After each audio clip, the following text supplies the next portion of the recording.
Hello दोस्तों, देखो प्रश्नावली 5 का उदाहरण 16। टीवी सेटों का निर्माता तीसरे वर्ष में 600 टीवी तथा 7वें वर्ष में 700 टीवी सेटों का उत्पादन करता है। यह मानते हुए कि प्रत्येक वर्ष उत्पादन एक समान रूप से एक निश्चित संख्या में वृद्धि होती है, ज्ञात कीजिए। तो ये जो आपको ज्ञात करना है। देखो दोस्तों, प्रश्न में दे रखा है तीसरे वर्ष में जो उत्पादन है वो 600 टीवी है, तो मैं A3 लिख दूंगा, A3 बराबर 600। और 7वें वर्ष में कितना है, 700 है, तो A7 लिख दूंगा मैं 700 यहाँ पर। देखो A3 बराबर 600 लिखूंगा। देखो A3 को क्या लिख सकता हूँ मैं, A3 को लिख सकता हूँ A प्लस 2D बराबर हो जाएगा यहाँ पर 600। और इसको दे दूंगा मैं समीकरण 1 नाम। यहाँ पर दे दिया मैंने यहाँ पर समीकरण 1 नाम, तो मैं इसको समीकरण 1 नाम दे दूंगा यहाँ पर। अब देखो A7 बराबर 700, यानी कि 7वें वर्ष में उत्पादन कितना है, 700 टीवी, तो मैं लिख दूंगा A7 बराबर 700।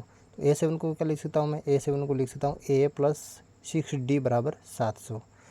जो है इसको दे दूंगा मैं समीकरण 2 नाम, तो इसको मैंने दे दिया समीकरण 2 नाम। अब जो है समीकरण 2 में से जो है मैं समीकरण 1 यहाँ पर घटा दूंगा दोस्तों।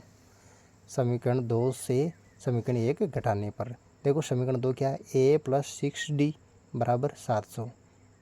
अब जो इसमें से क्या घटाऊंगा, समीकरण 1 यानी कि A प्लस 2D बराबर यहाँ पर हो जाएगा 600। अब देखो दोस्तों, इसको घटाऊंगा तो इसके जो चिन्ह चेंज हो जाएंगे यहाँ पर, यानी कि यहाँ पर जो A प्लस का था माइनस का हो गया, यहाँ पर प्लस का 2D था माइनस का हो गया, यहाँ पर 600 जो प्लस का था माइनस का हो गया। अब देखो A से A यहाँ पर कैंसिल हो जाएगा और 6D में से मैं 2D निकालूंगा तो आ जाएगा हमारे पास 4D बराबर। यहाँ पर जो है 700 में से 600 जाएंगे दोस्तों, तो मैं बराबर लगा के यहाँ पर लगा दूंगा 100। अब देखो इधर जो 4 जो है डी के साथ गुणा के अंदर उधर जाके हो जाएगा भाग में, यानी कि डी बराबर मैं यहाँ पर लिख दूंगा 100/4 दोस्तों, 100/4, 100 यहाँ पर लिख दूंगा 4। अब देखो डी बराबर देखो 100 में अगर मैं 4 का भाग दूंगा तो मेरे पास आ गया 25, यानी कि सार्वंतर जो मेरे पास आ गया यहाँ पर 25। अब डी का मान मैं समीकरण 1 में रखूँगा, यानी कि डी का मान समीकरण 1 में रखने पर अब देखो ए क्या है, A प्लस 2D बराबर 600 है समीकरण 1, तो ए की जगह ए लिख दूंगा प्लस 2 गुना डी की जगह लिख दूंगा 25, 2 गुना 25 बराबर हो जाएगा मेरे पास यहाँ पर 600 लिख दिया। अब देखो ए की जगह यहाँ पर आ जाएगा A प्लस 25 को 2 से गुना करूँगा आ जाएगा 50 बराबर आ गया मेरे पास 600। अब देखो ये प्लस का 50 इधर प्लस का जाते हो जाएगा माइनस का, यानी कि A बराबर यहाँ पर लगा दूँगा मैं, A बराबर 600 माइनस के 50। अब देखो A बराबर 600 में से 50 किए तो आ जाएंगे 550, तो A का मान आ गया मेरे पास, प्रथम पद जो है वो आ गया 550, ये उतार दिया मैंने 550 यहाँ पर। अब जो है नेक्स्ट पेज के अंदर जो है इसको हल कर लेंगे आगे।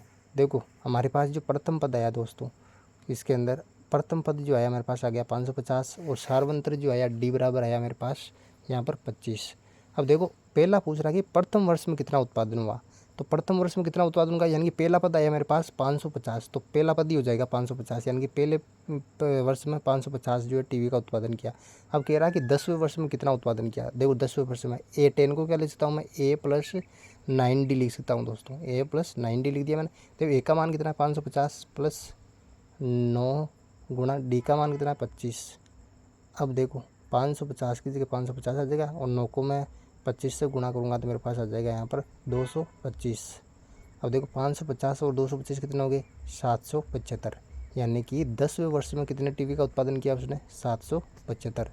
अब तीसरा बोल रहा है कि 7 वर्षों में कुल उत्पादन का मतलब होता है कि आपको A7 ज्ञात करना है, तो मैं यहाँ पर A7 का सूत्र लगा दूंगा। A7 का जो सूत्र होता है वो होता है n/2 कोष्टक 2A प्लस कोष्टक में n-1 और यहाँ पर जो है गुणा में डी आ जाएगा दोस्तों। ये जो होता है A7 का सूत्र होता है। हमें ज्ञात क्या करना है, कुल उत्पादन का मतलब A7 ज्ञात करना है। A7 बराबर n का मान आया हमारे पास 7/2, यहाँ पर जो है 2A 2 गुणा A का मान है 550 प्लस n-1, n का मतलब A7 यानी कि 7-1 और गुणा डी सार्वंतर कितना है 25 है हमारे पास। अब तो मैं इसको हल कर लूँगा आसानी से, 7/2 की जगह यहाँ पर आ जाएगा 7/2 और जो है 550 को मैं जो 2 से गुणा करूँगा तो मेरे पास आ जाएंगे यहाँ पर 1100 और जो प्लस 7 में से एक याद कितना आ जाएगा 6, तो 6 उतार दूँगा और गुणा 25 यहाँ पर आ जाएगा ऐसे के ऐसे। अब ब्रैकेट में इसको यहाँ पर बंद कर दूँगा। अब जो है यहाँ पर 7/2 की जगह 7/2 उतारूँगा, यहाँ पर 7/2 आ गया। अब जो है यहाँ पर ब्रैकेट आ जाएगा वापस अब देखो 1100 की जगह 1100 उतार दूंगा और 6 को 25 से गुणा करूँगा तो आ जाएगा 25 छक्की 150, यानी कि मैंने 150 यहाँ पर लिख दिया।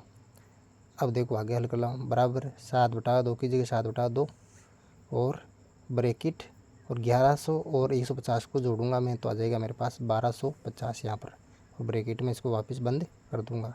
अब देखो 7/2 7 देखो 2 से मैं 1250 को काट दूंगा, आ जाएगा मेरे पास 625।